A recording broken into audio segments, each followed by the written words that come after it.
अल्हम्दुलिल्लाह नहमदुहु व नस्तईनुहु व नस्तगफिरुह व नऊज़ु बिल्लाहि मिन शुरूरि अनफुसिना व मिन सय्यिआति अअमालिना मन यहदिहिल्लाहु फला मुज़िल्ल लहु व मन युज़लिल्हु फला हादिय लहु व नशहदु अन ला इलाहा इल्लल्लाहु वहदहु ला शरीक लहु वनशहदु अन्न सय्यिदना व सनदना व मौलाना मुहम्मदन अब्दुहु व रसूलुहु सल्लल्लाहु तआला अलैहि व अला आलिहि व सहबिहि अजमईन।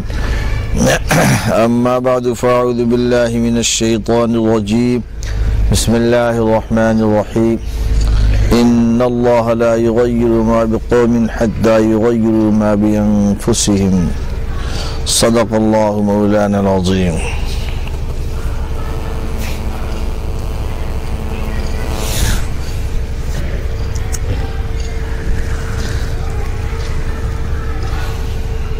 मेरे मोहतरम बुज़ुर्गों, दोस्तों, अज़ीज़ तलबा,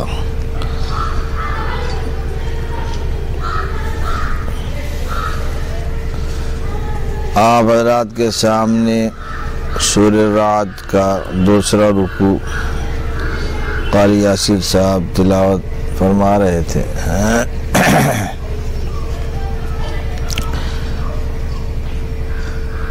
उनकी तिलावत करदा आयात से एक आयत का कुछ हिस्सा मैंने दोहराया है।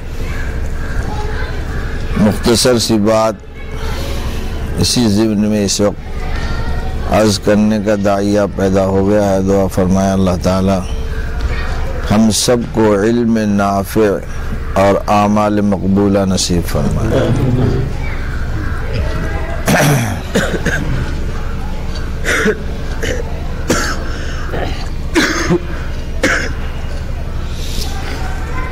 अल्लाह ताला ने इस दुनिया में इंसानों को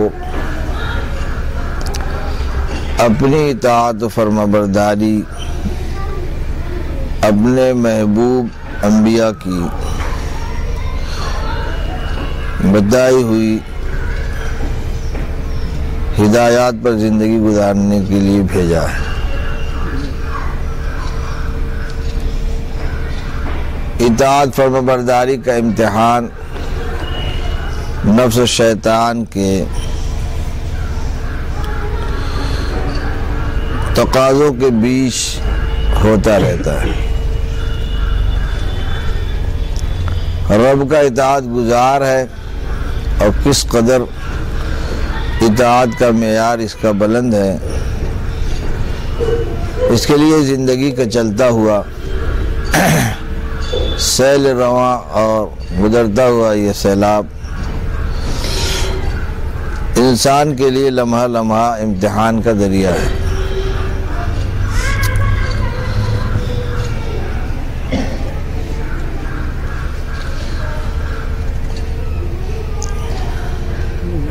खुद हज़रात अंबिया किराम अपनी ज़िंदगी में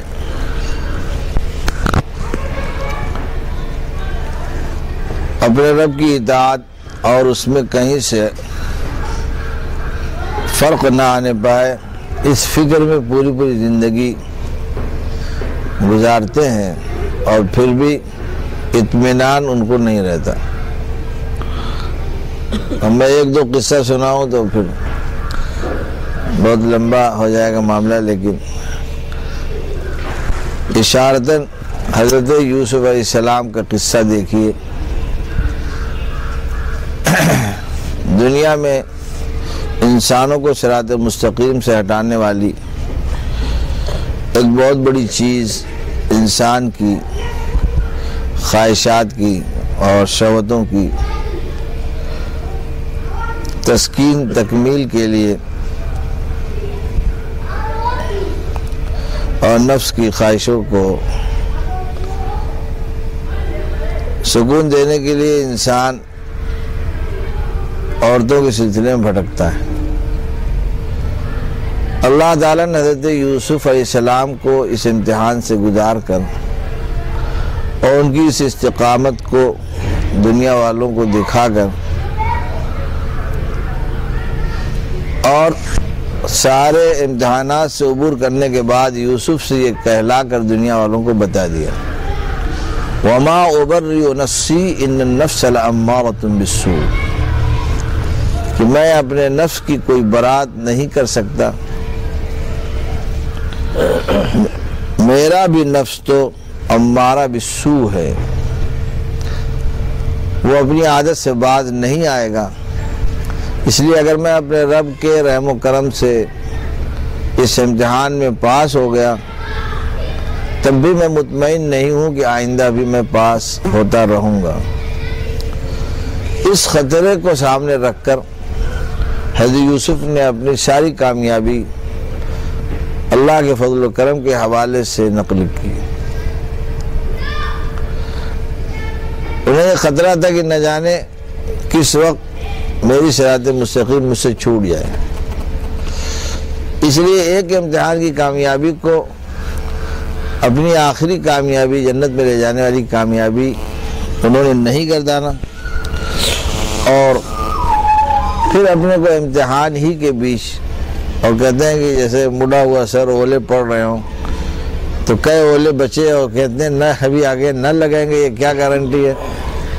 इसका उन्होंने इम्तिहान, इसका जो है उन्होंने ऐलान फरमाया। खुद रसूलुल्लाह सल्लल्लाहु अलैहि वसल्लम का हाल इमाम बुखारी ने रिवायत नकल की है। आप सल्लल्लाहु अलैहि वसल्लम इरशाद फरमाते हैं, वल्लाहि ला अदरी मा यफ़अलुल्लाहु बी वला बिकुम, वल्लाह मुझे पता नहीं है कि मेरा रब किसके साथ क्या कर गुजरे, तुम्हारे साथ वो क्या कर जाए, तुम्हारे साथ जो उसका फैसला क्या हो जाए, और मुझे तो अपने बारे में भी पता नहीं कि वो क्या मेरे लिए क्या हो।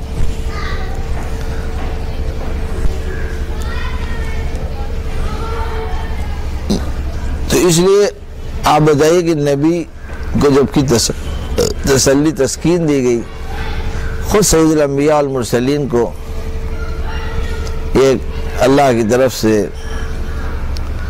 इत्मीनान की सर्टिफिकेट दी गई,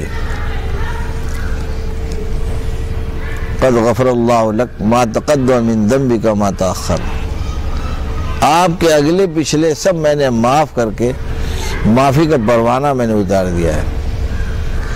यही इत्मीनान का रास्ता सारे नबियों के बीच से रसूलुल्लाह को अल्लाह के दरबार तक पहुँचाएगा। और जब सारे नबी जो है अल्लाह ताला की नाराज़गी से जब ख़तरा महसूस करेंगे तो जनाब नबी करीम सल्लल्लाहु अलैहि वसल्लम इसी आयत के सहारे अल्लाह के दरबार तक पहुँचेंगे। तो अंदाज़ा आप लगाइए कि इंसान किस कदर, सारे बकरिया और इंसानों की क्या हैसियत है, सारे के सारे इंसान किस कदर जो है अल्लाह की इताअत गुजारी और फरमाबरदारी में और नफ्स और शैतान के इन रस्सा कशी और जो है उनकी जो है एक दूसरे से हमला है कि नहीं, हर तरफ से जो हमला होता रहता है, उसके बीच भला वो कैसे अपने को मुतमईन पा सकते हैं। इसलिए कहते हैं कि जब तक आखिरी घड़ी तक सिरात मुस्तकीम पर चलते चलते सांस न निकले, उस वक्त तक इसको इत्मीनान नहीं होना चाहिए। वो ईमान जो मतलूब है पूरी ज़िंदगी से, वो उस नफ्से वापसी तक रहना चाहिए। किसी मरहले पे जाके इत्मीनान हो गया तो दूसरी बीमारी पैदा हो गई, अल ईमान बैन अल-रजा वल खौफ। ये ईमान आखिरी सांस तक रहना चाहिए।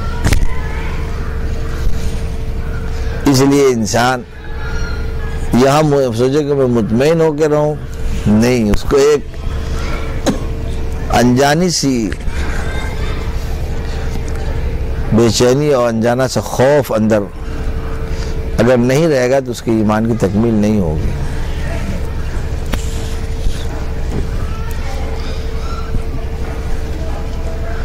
बात समझ में आ गई। अल्लाह ताला इरशाद फरमाते हैं, इन्नल्लाह ला युग़य्यिरु मा बिक़ौमिन हत्ता युग़य्यिरु मा बिअन्फुसिहिम। मा बिअन्फुसिहिम, जो तुम्हारे दिलों में जो तकाज़े हैं जो तुम्हारे दिलों में जो बुराइयां हैं उनका रुख जब तक तुम पलटोगे नहीं तब तक तुम्हारे साथ अल्लाह का फैसला भी बदलेगा नहीं। आप बताइए, बुराइयों की दिलचस्पियां इंसान की कम तो हो जाती हैं, ख़त्म नहीं होती। फिर वो बीमारी कब बढ़कर उसके लिए वबाल जान बन जाए, इसका कोई है कि नहीं, इस पर कोई इत्मीनान नहीं हासिल कर सकता। बस बज़ाहिर मस्जिद में है, सोचता है कि साहब नेकी गालिब हो गई, खैर से करीब हो गए, शर से दूर हो गए, चिल्ले भी चिल्ला लगाया, साल का साल लगाया, बज़ाहिर लगा कि साहब सिरात मुस्तकीम बड़ी आसान हो गई। लेकिन थोड़ा सा जहाँ माहौल दूसरा आया और फिर पलट गई कहानी। वही बैठ के ताश खेल रहा, वही बैठ के बेनवाजियों में गट्टा खा रहा है, लेकिन फिर वही चला गया खेत में, वही चला गया बिजनेस में, तिजारत में, औरों की तरह बड़ी बड़ी बेईमानी कर रहा है। कल तक तो जुनैद बगदादी समझ रहा था अपने को, और आज जो है कि नहीं, बगदादी कायदा की सलाहियत भी नहीं निकली उसकी। तो इंसान किस कदर, आप अंदाज़ा लगाइए कैसे मुगालते में आता है, कैसे धोखे में आता है, थोड़े से अमल पर कैसे जो है अपने लिए फैसले सोचता है। मुझे लिखा है कि अल्लाह ताला के यहाँ साबित कदम कौन लिखा जाता है, साबित कदम है, खैर पर साबित कदम। तो उसमें लिखा है कि 20 साल तक जिसके नाम अमाल में कोई बुराई नहीं लिखी गई, वो अल्लाह के यहाँ साबितुल कदम माना जाता है। 20 साल जिसके नाम अमाल में कोई बुराई नहीं लिखी गई 20 साल तक, तब वो साबितुल कदम कहा जाएगा कि अब उसको अल्लाह ताला ने साबित कदमी अता फरमाई। अब वो रिवायत तो बड़ी मशहूर है कि इंसान अच्छे काम करता रहता है और आखिर में बुरे काम करके जहन्नम में चला जाता है, और बुरे काम करते रहता है, आखिर में तकदीर गालिब होती है तो नेक अमल करके जन्नत में चला जाता है। क्या ये इख्तियारी चीज़ है? हर आदमी तक दूसरी शिक को अपना लेगा। एक साहब ने दादा जान के शिकायत की, हजरत फलां बताइए बूढ़ा हो गया फिर भी दाढ़ी मुड़ा रहा है, नमाज नहीं पढ़ रहा, ये वो। फरमाया देखो गुनाहों में एक नहुसत होती है, सल जिससे तौफीक तौबा ख़त्म हो जाती है, छीन ली जाती है। बुराई पर फिर वो बुराई को बुराई नहीं समझता, उसे पे जो है अपनी पश करता रहता है, और फिर उसी पे जो है उसका खात्मा शर के साथ हो जाता है। ख्वाजा साहब फरमाते हैं, भरोसा कुछ नहीं इस नफ्स अम्मारा का है जाहिद। बताइए कितना अल्लाह ताला ने कैसा कुर्ब दिया था, कैसी सलाहियत दी थी, बुजुर्गों की सोबत से कहाँ पहुँचे थे। लेकिन अब वो पहुँच कर उस आखिरी किनारे पहुँच कर कहते हैं, भरोसा कुछ नहीं इस नफ्स अम्मारा का है जाहिद, फरिश्ता भी ये हो जाए तो इससे बदगुमा रहना। अपने नफ्स को कहा कि बज़ाहिर किसी से बड़ी खैर की दोस्ती है, बज़ाहिर बड़ी अच्छी दोस्ती है, लेकिन कब उसको शैतान उस दोस्ती में शर डाल दे और उस सलाहियत को कैसे गलत इस्तेमाल करा दे। इसलिए इमाम अहमद बिन हम्बल का वाक़या लिखा है कि रेलत होने लगी तो उनके बैठे थे तो आवाज़ आई कि अभी नहीं।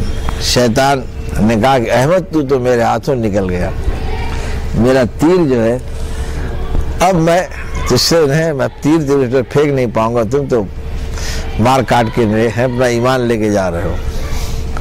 तो फरमाया कि अभी नहीं। फरमाया मुझे अभी खतरा तुमसे बाकी है। आप अंदाज़ा लगाइए, पूरी ज़िंदगी जिसने सिरात मुस्तकीम पर और सुनन नबवी की इशाअत पर गुजारी हो, किस कदर शैतान और नफ्स के ख़तरे से किस कदर जो है अपने अंदर ज़ीक़ तंगी महसूस कर रहा है। और आप अंदाजा लगे अपना कि दो वक्त की नमाज जमात से पढ़ा हो, जन्नत का दरवाजा खटखट खटखट ठोक रहा है साहब, फिर साहब मैं आगे मेरे लिए खुल क्यों नहीं रहा है कि नहीं। तो उनके बेटे ने पूछा कि अभी आप कुछ कह रहे थे, कह लगे हाँ शैतान आया, वो कह रहा था कि अहमद तू तो मेरे हाथों निकल गया। तो कहा कि नहीं, इन शैतान यजरी फिल इंसान मजरद दम, शैतान तो ऐसा जो है दुश्मनी में आखिरी खून का कतरा जब तक साथ देगा तब तक शैतान का खतरा भी बाकी रहेगा। जब तक ये इंसान की लोगों में खून रमा दमा है, शैतान भी उसमें अपनी कश्ती डाल के चलाता रहेगा। वो तुम्हारा ईमान छीनने के पीछे और तुम्हें अपने ईमान के बचाने की जिम्मेदारी दी गई है। वो तो क्या से क्या करता रहता है और तुम उसके मुकाबले में क्या कर रहे हो, ये सोचो। ईमान बचाने की क्या कोशिश करते हैं, आमाल सालिहा बढ़ाने की क्या फिक्र करते हैं, आमाल सालिहा को बाकी रखने की क्या फिक्र हमारे पास है। हमारे हज़रत समझाते थे कि देखो नेकी कमाना तो बहुत आसान, मिनटों में आप करोड़पति हो गए, सही है नहीं। 9 मिनट में करोड़पति बनाने का नुस्खा किताब में छपा होगा नहीं, लेकिन मिनटों में करोड़पति होगा। ये करोड़पति जो है रहेगा कि सिर्फ पत्ता ही पत्ता हाथ आएगा, ये मसला। तो नेकी कमाना मुश्किल नहीं, नेकी गंवाने से बचाना मुश्किल काम। अपने अंदर खैर की सलाहियतों को उजागर करना मुश्किल काम नहीं है, इसको बाकी रखना, इस पर अमल करते रहना, ये एक बहुत मुश्किल चीज। इंसान कब कहाँ से है कि नहीं। अखबारों में भी बहुत सी मार्फत की बातें लिखी रहती हैं, है कि नहीं। कितने कितने जो है सर नौकरी करता है, मर्डर करके चला गया मालिक। मौलाना मुफ्ती हनीफ साहब यही किस्सा सुनाए थे मस्जिदी में कि मौलाना शाह वसीउल्लाह साहब से मुरीद थे 2 आदमी, इलाहाबाद का वाक़या, बड़ा ताल्लुक था, लेकिन अंदर से हसद की बीमारी थी जिसका इलाज नहीं किया उसने। और एक वक्त आया कि जो है वही आते जाते जो है उसकी गर्दन मार दिया उसने। अब पता चला गरी साहब ये तो रोज का साथी था, लेकिन रोज के साथी को बीमारी पनप रही थी। अभी कल बिहार के भाजपा के एमएलए की खबर है, उससे कोई औरत मिलने गई, उसने छुरा फोक दिया। ठीक है, कितनी बदाहिर क्या है, और मालूम है कि उसका बरसों से उसका आना जाना ताल्लुक था। आप समझे। तो ये शैतान जो आपको बहुत मीठी नींद सुला रहा है, ये छुरा नहीं फोकेगा। आप एकदम मुतमईन हो गए, गरी साहब ये तो पक्का हो गया, चेला हो गया, चेला हो गया, ठेला पे आपको भिजवा देगा, है कि नहीं, मूंगफली। हजरत अमीर मुआविया रज़ियल्लाहु ताला अन्हु सो रहे थे एक दिन, बड़े मुजाहिदे के लोग थे, एक दिन सो गए, ताजुद में नींद नहीं खुली, तो बहुत उनको अफसोस हुआ। मालूम हुआ कि कोई प्रॉपर्टी जो है हाथ से निकल गई। बहुत रोए धोए अल्लाह से। दूसरे दिन देखा कि एक साहब पैर दबा रहे थे, कहा साहब उठिए उठिए हजरत बहुत। तो पूछा गया कैसे कौन, उन्होंने कहा कि साहब मैं मोहद्दिन साहब हूँ। सही बताओ तुम मोहद्दिन साहब तो नहीं दिखाई पड़ रहे हो। बहुत समझाया कि नहीं साहब हम तो आपके दोस्त पुराने हो, सही बताओ। उनकी सियासत मशहूरी थी, है ये नहीं। इतनी जल्दी मानने वाले कहाँ थे, उन्होंने पकड़ लिया उनका। तो उसने कहा साहब मैं शैतान हूँ, आखिर मैं सोचता हूँ कभी अच्छा भी काम कर ही लेना चाहिए, अल्लाह ताला से क्यों मायूस रहे। नहीं पूछा कि नहीं, बहुत समझाया, बहुत पकड़ा है, कहा कि हम छोड़ेंगे नहीं, तुमको आखिरी बात बतानी पड़ेगी। तो उसने कहा साहब ऐसा है कि मैंने जो है कल आप इतना रोए धोए, मैंने ही सुलाया था, तो इतना रोए धोए कि मैंने देखा कि साहब 100 साल के ताजुद का सवाब मिल गया आपको। और मुझे तो इंसान की जो है तरक्की से जलन है, इसलिए इंसान की तरक्की में जब बताइए एक साथी या हसद में उसको भोग दिया उसने छुरा, तो शैतान जो हसद लेके आया है, अल्लाह ताला की हिफाजत खासा का ऐलान ना हो तो पता नहीं कब कहाँ कहाँ ढकेल दे सबको, है कि नहीं। वो हसद लेके आया कि तुमको पनपने नहीं देंगे, बढ़ने नहीं देंगे, कुछ करो तो है चलने नहीं देंगे, एकदम मुआहदा करके आया। उसके बाद फिर तो उसने कहा साहब आपकी कल की तरक्की मुझे देखी नहीं गई, उस हसद में मैंने आज बेदार कर दिया है कहीं फिर न तरक्की कर जाए। बस समझ में आ गई। आज आप देखिए मुसलमान भी सबसे ज़्यादा अमेरिका रूस का शिकवा करता है, कुछ बच बचा गया था हिंदुस्तान में, फिर काफिरों को शिकवा करता है। भाई इन दुश्मनों को अल्लाह ताला ने इतना इख्तियार दिया ही नहीं कि हमारा सबसे कीमती सरमाया ईमान ले ले। ज़्यादा से ज़्यादा माल ले सकता है, वरना है कि नहीं, बहुत बढ़िया जान ले सकता है। जान माल दोनों मोमिन का इंश्योर्ड है, मुसलमान का जान माल दोनों इंश्योर्ड है, इंश्योरेंस है अल्लाह का। जो नुकसान दुश्मन करेगा अल्लाह ताला देगा अपने खजाने से, जो इसलिए अल्लाह ताला ने कह दिया कि मेरे नाम पे जो तुम्हारा नुकसान होगा वो सब मैं दूंगा, भर दूंगा। तो इसलिए बड़े दुश्मन तो है, ये दुश्मन के बहुत छोटे कैटेगरी में चले गए। लेकिन सबसे बड़ा जो इसका दुश्मन है इसको पता ही नहीं है। ये हदीस में जो आता है कि इंसान का सबसे बड़ा दुश्मन नफ्स है। कभी आप ये सोचिए, कभी ख्याल जाता है कि अरे इस मोजी दुश्मन से बचने के लिए भी हमें कुछ सोचना चाहिए।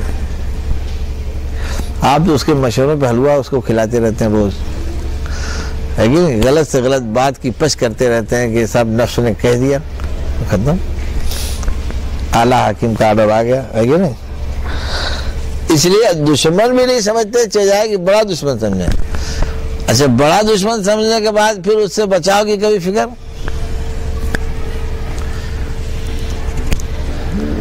इसलिए जब तक हम इस दुनिया में है, अव्वल तो यही है समझो, जब तक इस दुनिया में है तब तक इम्तिहान की घड़ियों से टकराते चले जा रहे हैं, है कि नहीं। मुतमईन न रहना ही यहाँ तरक्की का सामान है। जितना आपको बेचैनी होगी और जितना फिक्र होगी उतनी आप उससे महफूज रह के तरक्की कर सकते हैं, और जितना इत्मीनान हो जाएगा उतनी शैतान आपको कहना कायदे से बंधेगा और नफ्स आपको कायदे से सदाएगा। बस अल्लाह ताला ने इन्नल्लाह ला युगय्यिरु मा बिक़ौमिन हत्ता युगय्यिरु मा बिअन्फुसिहिम, जो फरमाया जो तुम्हारे बीमारियां तुम्हारे नफ्स की हैं, अंदर की हैं, उनमें जब तक तुम तब्दीली नहीं लाओगे और उनकी दिलचस्पियों को ख़त्म करके, है कि नहीं, शरीयत से सुन्नत से दिलचस्पियाँ नहीं पैदा करोगे, और साथ साथ उस नफ्स की दुश्मनी का एहसास पैदा करना ज़रूरी है। आधा आदूबी का नफ्स कल्लती बैर जंबैक जो कहा गया है, इसका यकीन करना पड़ेगा पहले। जैसे शैतान को अल्लाह ने फरमाया फत्तखिज़ू अदुव्वा, तुम इस शैतान को दुश्मन बनाओ, इस नफ्स को दुश्मन बनाकर, है सोचो, दुश्मन बनाकर इसके साथ मामला करो, दुश्मन समझकर इसकी जो है इसके मशवरों को सामने रखो, तब जो इसका मशवरा तुम्हारे समझ में आएगा। और दोस्त समझ के अगर तुमने कर लिया तो अब बताओ कि कितना मीठा जहर खिलाएगा कि नहीं खिलाएगा। तो मीठा जहर पिलाता है। तो बहरहाल अब बातें जो है बहुत मुख्तसर मौर्या सब बता दो, मुख्तसर प्रोग्राम है कि नहीं। इसलिए जहाँ पर अल्लाह ताला ने हमारे अंदर इस इंसान के नफ्स में, जब कभी मैं सोचता हूँ कि अल्लाह ताला ने इसके अंदर कितनी सलाहियतें पोशीदा कर रखी हैं, इस छोटे से एक जहान इसके जिस्म में अल्लाह ताला ने कैसे कैसे ख़जाने भरे हुए हैं। इन ख़जानों का इसे पता नहीं, इन ख़जानों से इसके इस्तेमाल से इसको मिलने वाला क्या ये पता नहीं। बस इसको तो बस खाने पीने की एक मशीन अपने को समझ में आती है कि इंसान क्या है, एक्सपोर्ट इंपोर्ट की एक मशीन है, कुछ ले कुछ निकाले, ये इससे ज़्यादा इसके दिमाग में कुछ नहीं आता। लेकिन याद रखो एक इंसान की कीमत इतनी है कि सारी कायनात उसकी खादिम है। जिसकी खिदमत के लिए सूरज मुसख्खर हो, ज़मीन मुसख्खर हो, सितारे सैयारे मुनव्वर हो, है उसके अंदर की सारी, बताइए वो एक इंसान कितना कीमती होगा। आपको कहीं सोने कान मिल जाए तो खुश हो जाएंगे। ये तो सोने चांदी की कान से बहुत कीमती है, जो कान इसको मिली है उसको ख्याल ही नहीं। इस जबान की कीमत का, इस दिमाग की कीमत का, इस नज़र की कीमत का, इसकी सोच की कीमत, इस कीमत का इसको पता ही नहीं। ये इंसान इन्हीं चीज़ों, इन्हीं अंदर की छुपी हुई दौलत से अगर वाकिफ़ है तो वो मालदार है, और उन्हीं को सही इस्तेमाल कर रहा तो वो वहाँ का बिलियनर है। समझ रहे हैं? बिलियन जो आता है वहाँ का बिलियनर है, और अगर उसी का इस्तेमाल नहीं जानता तो फ़कीर है कि नहीं? उसका मिसयूज कर रहा है तो वहाँ का कल्लाश है।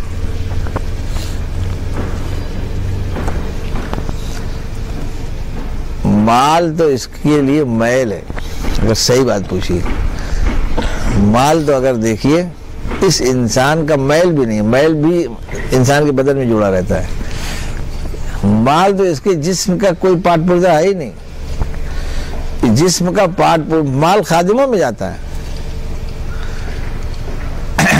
इसके जिस्म का पार्ट पुर्जा जो है वो कितना कीमती है। एक साहब कहने लगे कि साहब फला से बहुत बीमार हैं, फालिज गिर गया, हाथ पैर से माजूर है। मैंने कहा अभी बादशाह और वजीर हैं कि नहीं? कहने लगा हाँ। उसने पूछा कि क्या मतलब? मैंने कहा दिल दिमाग सही है कि? मैंने कहा हाँ। मैंने कहा अभी तो नेकियों की टकसाल उसके पास, अपने दिल और दिमाग को सिर्फ सही कर ले तो नेकियों के अंबार उसके चढ़ते चले जाएंगे। हज़रत इदरीस अलैहिस्सलाम को फरिश्तों ने देखा कि साहब हज़ारों हजार मिलियन बिलियन रोज इनके टर्नओवर होता है, तो अल्लाह ताला से पूछा कि एक आदमी कितना कमाता है, एक आदमी कितनी नेकियां कमाता है कि साहब जितना पूरा जहान भेजता है उतना इसका अकेले आ रहा है। तो अल्लाह ताला ने फरमाया कि तुमको पता नहीं कि मेरे इदरीस को है मैंने क्या क्या सलाहियतें दी, तुमको पता नहीं।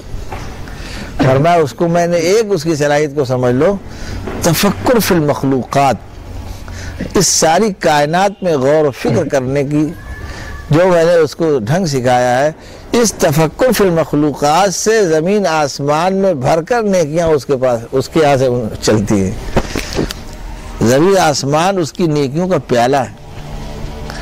तो आप बताइए, तफक्कुर फिल मखलूक़ात से खालिक की मार्फत जो उनको हासिल होती थी, तो अल्लाह ताला जिस बर्तन से वो अल्लाह की मार्फत निकालते तो उस बर्तन में भर के वो नेकी देता था। सितारों का कितना बड़ा जहान है, सैयारों का कितना बड़ा जहान है, आसमान तो आप, ज़मीन आसमान तो पता ही नहीं पाते आप कितना बड़ा है। इसको छोड़िए, पहले साइंसदान भी कहता था जन्नत जहन्नम को सब एक मफरूज़ा है, मौलवियों का गढ़ा हुआ है। बाद में जब ऊपर मशीन थोड़ा ऊपर गई तो सितारों को देखा तो सनक गए।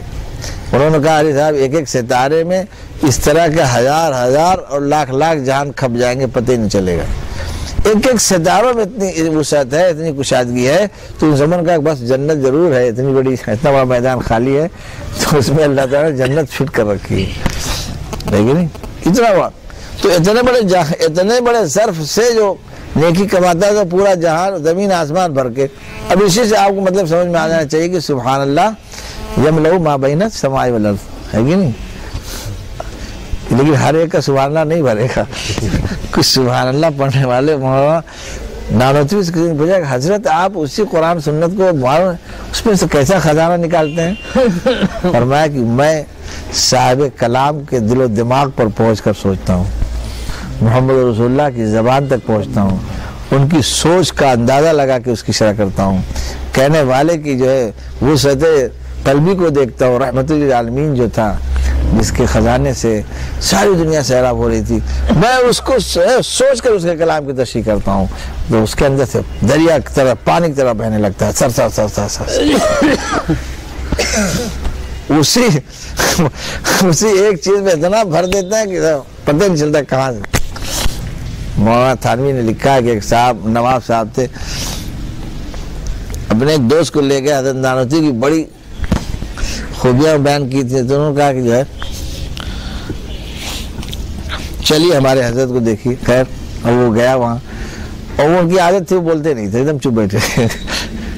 सब कोई कहीं से कोई कुंजी लगाता था तब ताला खुलता था, खट खट खट। तो गए, एक दिन गए, 2 दिन गए, तो उसके बाद कुछ बात ही नहीं हुई। तो उन्होंने सोचा कि कारी साहब एकदम ये तो बिल्कुल घुसमुसा है, मौलाना कुछ बोलते ही नहीं, कल से बैठे सुबह नाश्ता, कोई मजलिस नहीं हुई, कुछ नहीं हुआ, चलिए भाग चलिए। लखनऊ से गया था वो दुकान, कारी साहब ठहरो ठहरो। तो बेचारे ठहराते ठहराते 3 दिन, तीसरे दिन जो है कोई आदमी आ गए। उन्होंने कहा कि अल्लाह ताला कुरान में फरमाते हैं ला तब्दील लिकलिमातिल्लाह, अल्लाह के कलिमात में तब्दीली नहीं होती, और है कि नहीं, और कितनी किताबें नाजिल हुई मनसूख हो गई कुरान में मनसूख। बस फिर फरमा कि जब बस उसके बाद जोहर में उसने इस्काल किया, जोहर बाद पूरा बयान, फिर असर बाद आए नमाज पढ़ के फिर बयान, फिर मगरिब बैठे फिर बयान, ऐसा बाद खाना खाए बैठे फिर तहज्जुद तक उसी बोलते रहे। उसके बाद दूसरे दिन बाद इशराक बोला, फिर चार्ज बोले, फिर खाना खाए फिर बोले, फिर उसके बाद तीसरे दिन फिर बोले।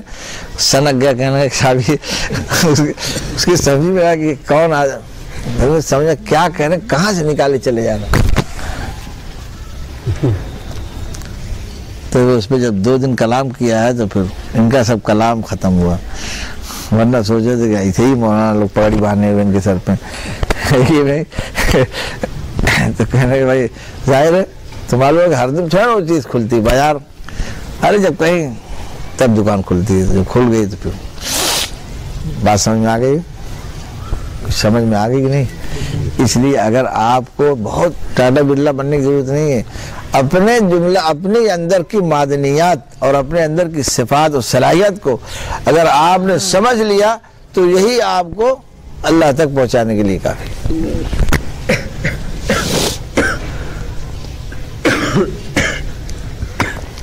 इब्राहिम अदहम ने 60 हज किए,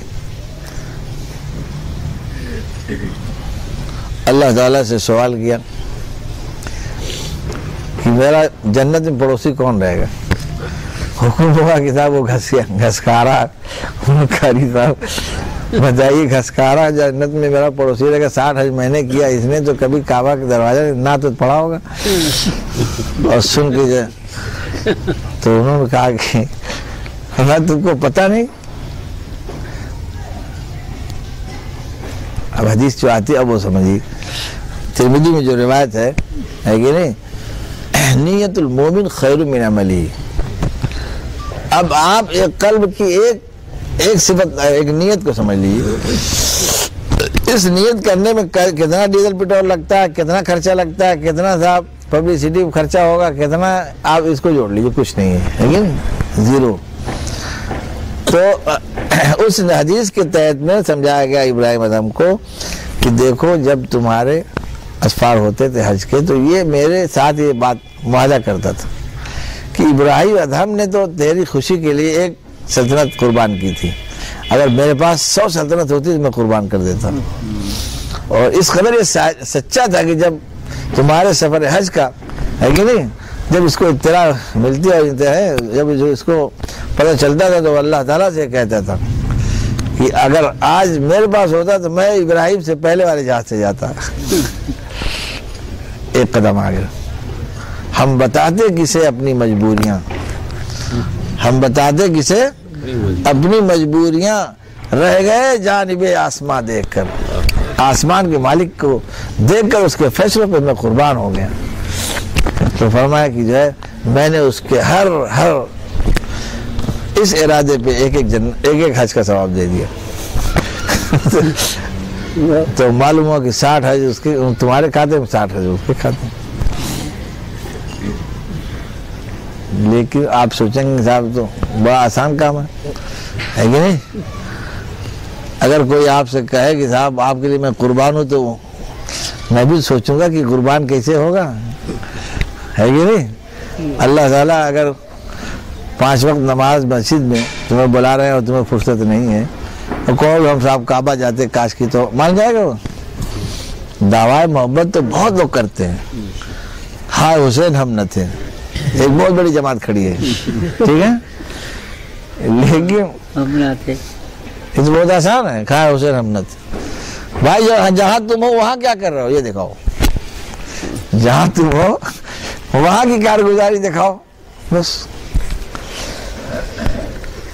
बात समझ में आ गई। कहने लगे, एक साहब गए, उन्होंने कहा अल्लाह ताला से कि मैं बहुत दूर से आया हूँ, काबा खोलिए, मैं अंदर जाऊँगा। तो आवाज़ आई कि साहब तुमने बाहर कौन सी कारगुजारी कर रखी है कि अंदर तुमको बुलाया जाए, है कि नहीं? तो बुरू ने काबा चेक कर दी कि दुरू ने काबा दर आई। काबा के अंदर आने का कुछ तो अपनी दिलचस्पी बताओ कि मोहल्ले की मस्जिद में कभी जो मुलाकात होती थी कि नहीं, और ज्यादा तो है 2 रकात मसबूका रहती तुम्हारी, और यहाँ आए हो काबा खुलवा रहे हो। अरे समझ गए? तो बस तो बात बहुत हो गई। इन्नल्लाह ला युगय्यिरु मा बिक़ौमिन हत्ता युगय्यिरु मा बिहिम। ये कौम जो है ये तो इज्तिमाई तरफ समझाने के लिए, हकीकत में हर आदमी अपने अंदर इनकलाब का वो जिम्मेदार है, और उसका इनकलाब उसका इख्तियारी अमल है। किसी का अल्लाह ताला की शान रहमत से बईद है कि किसी गैर इख्तियारी अमल पर किसी की जन्नत को मौकूफ कर दे। इसलिए ये 360 आज़ा जवारे, अगर एक ज़बान में सुभान अल्लाह पढ़ा तो 300 जो है 59 गुनाह कर रहे हैं। तो भाई अपनी ममलकत को संभालने की सलाहियत देखो, इसकी कारगुजारी क्या है कि नहीं, इसके नफा नुकसान का जरा मीज़ानिया लगाने की ज़रूरत है कि नहीं। बस आज हमें जो बेफिक्री है वो सबसे ज़्यादा बेफिक्री नेक लोग इसमें ज़्यादा मुब्तला रहते हैं। 4-6 रकात नमाज पढ़कर उनको अपने और आधा जवारे के गलत इस्तेमाल की फिक्र नहीं रहती, जबकि ज़रूरत इस बात की है कि अपने आधा जवारे से जहाँ से खैर पैदा कर रहे हैं आप, वहीं से उसके शर से बचने की फिक्र भी कीजिए। अबू बकर सिद्दीक़ रज़ियल्लाहु ताला को मैं किस्सा सुनाता रहता हूँ कि ज़बान खींचे जा रहे थे। हज़रत उमर ने कहा कि आप महाबा फरमाया कि इसको खींच के क्या करेंगे, छोड़ दीजिए। तो कहने कि नहीं, इसको जो है मैं आज खींच कर जो है सही करना चाहता हूँ। और अदनी हादा फिल मवारिद, ये जो पुट दबोल जाती है, झट दे जो है 1-2 जुमला जड़ देती है, इसने तो मुझे अल्लाह के सामने ले जाके रुसवाई की जगह खड़ा कर दिया है, और वो माफ़ न करे तो मैं क्या करूँगा। तो अब जो है अब वो खींचे जा रहे। आप बताइए किस कदर उनको, मैं ये कहता हूँ कि उनकी सोच का अंदाज़ा लगाइए कि किस कदर उनको फिक्र थी अपने ज़बान के शर से अपने को बचाने की। एक मिसाल है, दिमाग तो कहाँ कहाँ जाता है लोगों को, हरदम दूसरों पे बमबारी करता है, किसी वाले भलाई भी सोचता है उसके लिए नहीं। फलाने जड़ जाए, फलाने लड़ जाए, फलाने मर जाए, फलाने हो जाए, फलाने उच्च हो जाए, दिमागी बमबारी चल रही खट खट खट खट। अगर खुद अल्लाह ताला फरमाते हैं कुल्लो अंतुम तमलिकून खज़ाइन रहमत रब्बी इज़ा अमसकतुम खश्यतल इन्फाक, तुम्हारी सोच का की खराबी ये है कि खजाने कुंजी तुमको दे दिया, वो भी अल्लाह का खजाना, तुम्हारा अपना नहीं, तो उसको गुम करके सो जाओगे तुम। साहब दरवाजा नहीं खुला, जाओ काम। पता चला कि एक जहान मर गया। तो अब क्या है, आप अपने दिमाग का खजाना देखिए कि किसी के लिए भलाई सोचते हुए आप बखीली करते हैं। क्यों हम सोचें, आखिर उसको भलाई मिल जाएगी तो हमको क्या मिलेगा, उसकी भलाई से हमको क्या। तो आप सोचिए, आपके दिमाग में न हर्रा न फिटकी न और कोई खर्चा नहीं, कोई डीजल पेट्रोल खर्चा नहीं, कोई वजन खर्चा नहीं, कोई सफ़र का खर्चा नहीं, कोई इस पर मुजाहिदा नहीं। तो मैंने उस आदमी से कहा अगर इसके सारे आज़ा मुअत्तल हो गए तो इसका वज़ीर और बादशाह सही है कि नहीं। अगर दिल दिमाग सही है तो नेकियों के अंबार छाप सकता है, ठप ठप ठप ठप ठप ठप छापता चला जाएगा। लेकिन भाई एक मोटरसाइकिल चलाने के लिए कितने दिन मशक करनी पड़ती है। एक साइकिल चलाने वाले ऐसे भी लोग हैं जो साइकिल चलाना नहीं सीखे तो ज़िंदगी भर नहीं चला सके, और सीखने वाले अगर सीखते रहे तो हवाई जहाज उड़ाने लगे, ऐसा भी है। तो जब इंसान को अल्लाह ताला ने ये काबिलियत सलाहियत दी है तो ये अपने आधा जवारे से अगर नेकी कमाने का आदी बनाए और अपने आधा जवारे के शर से अपने को बचाने की फिक्र ओढ़े, तो क्या सबब है कि जो है इसका नफ़ा इसको न मिले और उसके शर से उसकी हिफाजत न हो। तो होना ही होना है।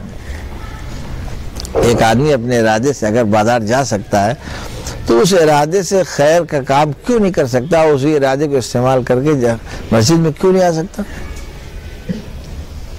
लेकिन तरीक़ा इस्तेमाल में फ़र्क है। वहाँ इस्तेमाल किस दिलचस्पी से करता है और यहाँ इस्तेमाल किस जो है कि नहीं बेफिक्री से करता है। बस बजाय तो यही सोचा कि हम जो है इस्तेमाल दोनों बराबर कर रहे हैं, लेकिन नहीं। बहरहाल हमारे अंदर की जो एज पेच है कि जब तक जो है दुरुस्त न हो और जब तक गाड़ी सही रवान न चले तब तक हमें चैन की नींद नहीं सोना चाहिए। और गाड़ी सही चलने लगे तो उससे कमाने की फिक्र हो, लेकिन उसके बिगड़ जाने का भी खतरा बाकी रहना चाहिए कि कहीं लड़ न जाए और बिगड़ न जाए और कहीं ये हमारी लेकिन ये सहूलत हमसे छिन न जाए, ये बाकी रहना चाहिए। बस इसी का नाम ईमान है और इसी का सही इस्तेमाल आपने करना सीखा तो जो समरात मुरतब होंगे उसी को आमाल सालिहा कहते हैं, है कि नहीं। और गाड़ी लड़ने से अपने को अगर आप बचाते रहे तो यही बुरे आमाल बुरे अखलाक से अपनी हिफाजत का सामान आप करेंगे। अल्लाह ताला हम सबको हमारी जुमला अंदर की सलाहियतों से जो अल्लाह ने नवाजा उन सलाहियतों से कि खैर से माला माल फरमाए और अंदर के शर से हमारी हिफाजत फरमाए। व आखिर दावाना अल्हम्दुलिल्लाह।